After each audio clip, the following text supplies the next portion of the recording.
de El libro de las mil noches y una noche, volumen 2, grabado por Víctor Villarraza. Versión de Mardrus, traducido por Vicente Blasco Ibáñez. Historia del visir Nureddin, de su hermano el visir Chamseddin y de Hassán Badreddin.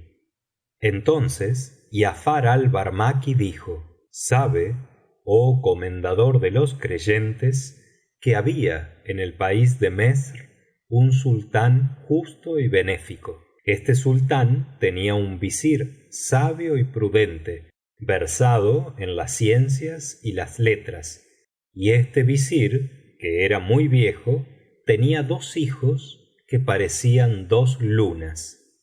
El mayor se llamaba Chamseddin y el menor Nureddin, pero Nureddin, el más pequeño, era ciertamente más guapo y mejor formado que Chamseddin, el cual, por otra parte, era perfecto. Pero nadie igualaba en todo el mundo a Nureddin. Era tan admirable que en ninguna comarca se ignoraba su hermosura, y muchos viajeros iban a Egipto desde los países más remotos sólo por el gusto de contemplar su perfección y las facciones de su rostro. Pero quiso el destino que falleciera su padre el visir, y el sultán se condolió mucho. Enseguida mandó a llamar a los dos jóvenes, hizo que se aproximaran a él, les regaló trajes de honor y les dijo: desde ahora desempeñaréis junto a mí el cargo de vuestro padre. Entonces ellos se alegraron y besaron la tierra entre las manos del sultán. Después hicieron que duraran todo un mes las exequias fúnebres de su padre, y en seguida empezaron a desempeñar su nuevo cargo de visires, y cada uno ejercía durante una semana las funciones del visirato. Y cuando el sultán salía de viaje, sólo llevaba consigo a uno de los dos hermanos. Y una noche entre las noches ocurrió que el sultán tenía que salir a la mañana siguiente, y habiéndole tocado el cargo de visir aquella semana a Chamseddin el mayor, los dos hermanos departían sobre asuntos diversos para entretener la velada. En el transcurso de la conversación el mayor dijo al menor: oh hermano mío, creo que debemos pensar en casarnos, y mi intención es que nos casemos la misma noche. Y Nureddin contestó: hágase según tu voluntad, oh hermano mío, pues estoy de acuerdo contigo en esta y en todas las cosas. Y convenido ya entre los dos este primer punto, Chamseddin dijo a Nureddin: cuando, gracias a Alah, nos hayamos unido con dos jóvenes y la misma noche nos acostemos con ellas y hayan parido el mismo día, y si Alah lo quiere, tu esposa dé a luz un niño y la mía una niña, tendremos que casar uno con otro a los dos primos. Y Nureddin repuso: oh hermano mío, ¿y qué piensas pedir entonces como dote a mi hijo para darle a tu hija? Y Chamseddin dijo: pediré a tu hijo como precio de mi hija 3000 dinares de oro, 3 huertos y 3 de los mejores pueblos de Egipto. Y realmente esto será bien poca cosa comparado con mi hija, y si tu hijo no quiere aceptar ese contrato, no habrá nada de lo dicho. Al oírlo, respondió Nureddin: pero estás soñando. ¿Qué dote quieres pedirle a mi hijo? ¿Has olvidado que somos dos hermanos y hasta dos visires en uno solo? En vez de esas exigencias, deberías ofrecer como presente tu hija a mi hijo, sin pensar en pedirle ninguna dote. Además, ¿no sabes que el varón vale siempre más que la hembra? Y he aquí que el varón es mi hijo, y aún aspiras a que lleve la dote cuando es tu hija quien debiera traerla. Obras como aquel comerciante que no quiere vender su mercancía y para asustar al parroquiano empieza por pedirle 4 veces su precio. Entonces dijo Chamseddin: sin duda te figuras que tu hijo es más noble que mi hija, lo cual demuestra que careces en absoluto de razón y sentido común, y sobre todo de agradecimiento, porque al hablar del visirato olvidas que tan altas funciones me las debes a mí solo, y si te asocié conmigo fué por lástima únicamente, para que pudieses ayudarme en mi labor. Pero, en fin, ya está dicho, puedes creer lo que gustes, porque yo, desde el momento en que piensas así, ya no quiero casar a mi hija con tu hijo, ni aun a peso de oro. Mucho le dolieron estas palabras a Nureddin, que contestó: tampoco yo quiero casar a mi hijo con tu hija. Y Chamseddin replicó entonces: pues no hay para qué hablar más del asunto, y como mañana tengo que marchar con el sultán, no dispongo de tiempo para que comprendas lo inconveniente de tus palabras, pero después ya verás. Cuando regrese, si Alah lo permite, sucederá lo que ha de suceder. Entonces Nureddin se alejó, muy apenado por esta escena, y se fué a dormir solo con sus tristes pensamientos. A la mañana siguiente salió de viaje el sultán acompañado del visir Chamseddin, y se dirigió hacia la ribera del Nilo, lo atravesó en barca para llegar a Guesirah y desde allí hasta las pirámides. En cuanto a Nureddin, después de haber pasado aquella noche contrariadísimo por el modo de proceder de su hermano, se levantó casi al amanecer, hizo sus abluciones, dijo la primera oración matinal y después se dirigió a su armario, del cual sacó una alforja y la llenó de oro, pensando siempre en las palabras despectivas de Chamseddin y en la humillación sufrida, y entonces recitó estas estrofas: marcha, amigo mío, abandónalo todo y marcha. Otros amigos encontrarás en vez de los que dejas. Marcha, deja la ciudad y arma tu tienda de campaña, y vive en ella. Allí, y nada más que allí, encontrarás las delicias de la vida. En las moradas civilizadas y estables no hay fervor ni hay amistad. Créeme, huye de tu patria, arráncate del suelo de tu patria, intérnate en países extranjeros. Escucha, he comprobado que el agua que se estanca se corrompe. Podría librarse de su podredumbre corriendo nuevamente, pero de otro modo es incurable.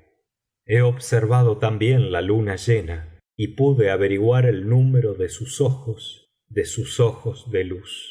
Pero si no hubiese seguido sus revoluciones en el espacio, no habría podido conocer los ojos de cuarto de luna, los ojos que me miraban. ¿Y el león? ¿Sería posible cazar al león si no hubiese salido del espeso bosque?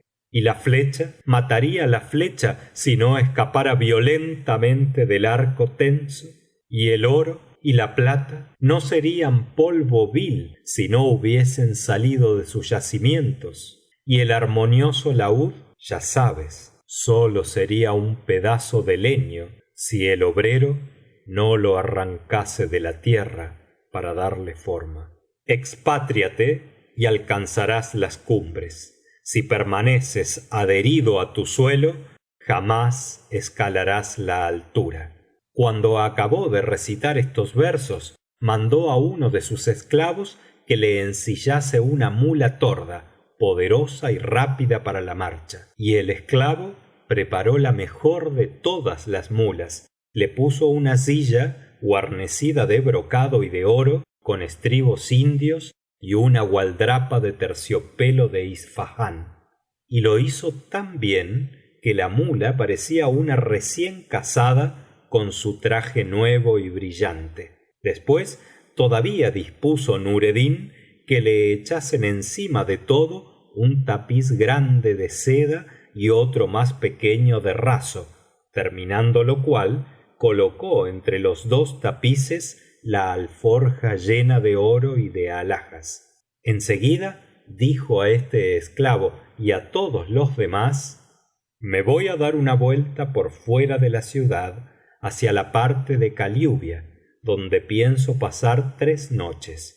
Siento una opresión en el pecho y voy á dilatar mis pulmones respirando el aire libre, pero prohíbe a todo el mundo que me siga. Y provisto de víveres para el camino, montó en la mula y se alejó rápidamente. No bien salió del Cairo, anduvo tan ligero que al mediodía llegó a Belbeis, donde se detuvo. Bajó de la mula para descansar y dejarla descansar, comió algo, compró en Belbeis cuanto podía necesitar para él y para la mula y reanudó el viaje. 2 días después, precisamente al mediodía, merced al paso de su mula, entró en Jerusalén, la ciudad santa.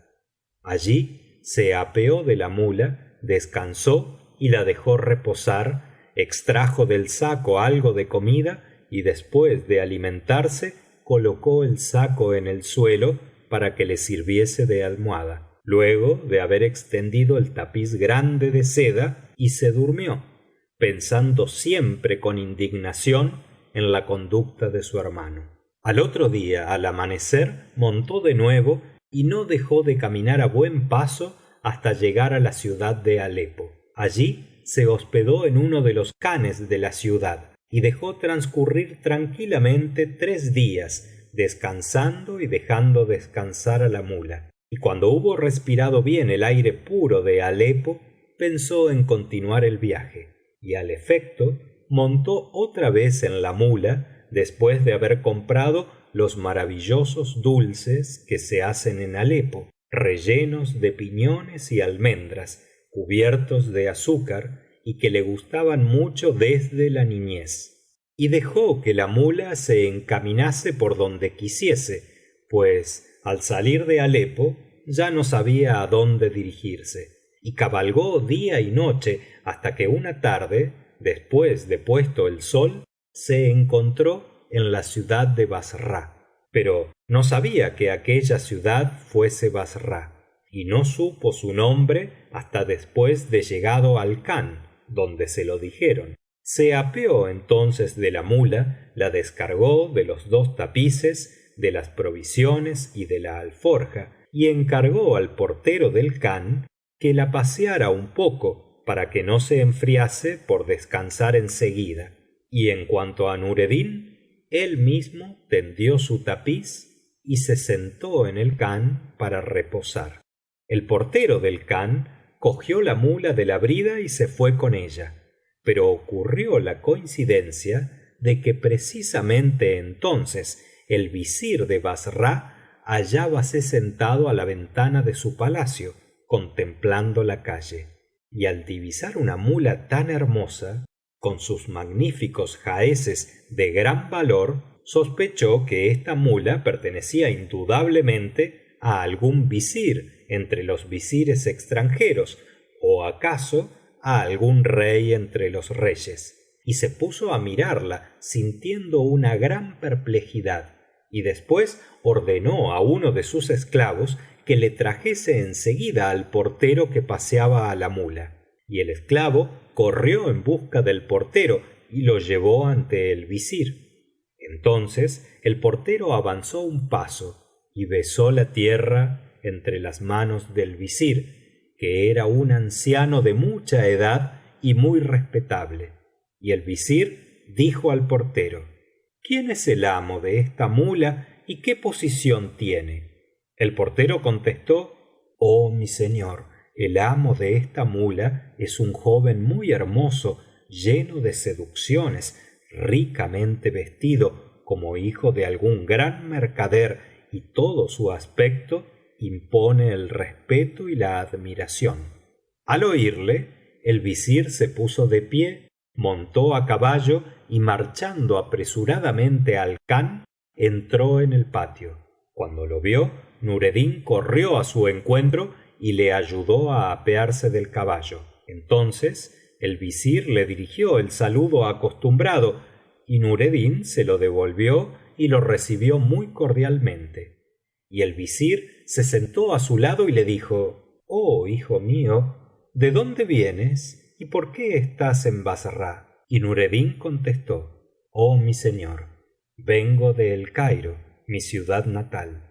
Mi padre era visir del sultán de Egipto, pero murió al ser llamado a la misericordia de Alah. Después contó toda su historia desde el principio hasta el fin y luego añadió: no he de volver a Egipto hasta después de haber recorrido el mundo visitando todas las ciudades y todas las comarcas. Y el visir contestó á Nureddin: hijo mío, prescinde de esas ideas de continuo viaje porque causarán tu perdición. Sabe que el viajar por países extranjeros es la ruina y lo último de lo último. Atiende esta advertencia, pues temo que te perjudiquen los percances de la vida y del tiempo.